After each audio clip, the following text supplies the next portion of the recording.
जमीन और जायदाद के मालिकों के लिए बहुत ही अहम खबर है।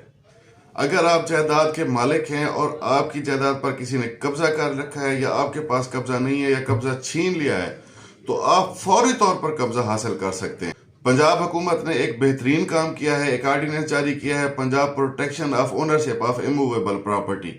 उसके तहत 90 दिन के अंदर अंदर आपको कब्जा वापस मिल जाएगा। आपने बस करना ये है कि इसके पोर्टल पर, ये मैं लिंक में दे रहा हूँ इसके वेबसाइट का एड्रेस, ये देख लें। इस वेबसाइट पर जाकर सिर्फ आपने अप्लाई करना है, कमेटी आपको बुला लेगी। या फिर आप अपने जिला के डिप्टी कमिश्नर के पास चले जाएं, एक दरखास्त दे दें कि जी मैं मालिक हूँ, ये मेरा सबूत मलकियत है, मेरी ज़मीन पर फलां आदमी ने कब्जा किया हुआ है, मुझे कब्जा छुड़वा के दिया जाए।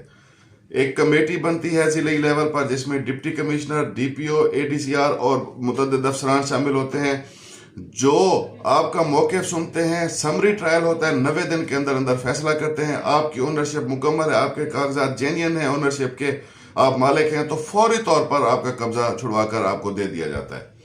सबसे अहम खबर यह है इसमें कि इसके खिलाफ, इस फैसले के खिलाफ अपील भी हाई कोर्ट में हो सकती है, और वहां भी 2 जज, हाई कोर्ट के 2 जस्टिस साहबान इस फैसले को सुनेंगे, जिनको डबल बेंच या डीबी कहा जाता है। तो ये बेहतरीन मौका है, इस मौके को अवेल करना चाहिए। आप मालिक हैं।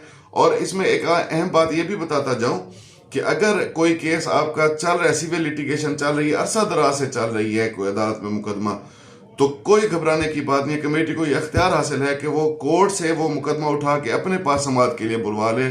जिस भी स्टेज पर होगा, कोर्ट वो मुकदमा जो है वो उस कमेटी के रूबरू पेश करने की पाबंद होगी, उनके हवाले कर देगी, और वो कमेटी उसी तरह 90 दिन के अंदर अंदर उस मामले का फैसला करके कब्जा मालिक के हवाले करा देगी।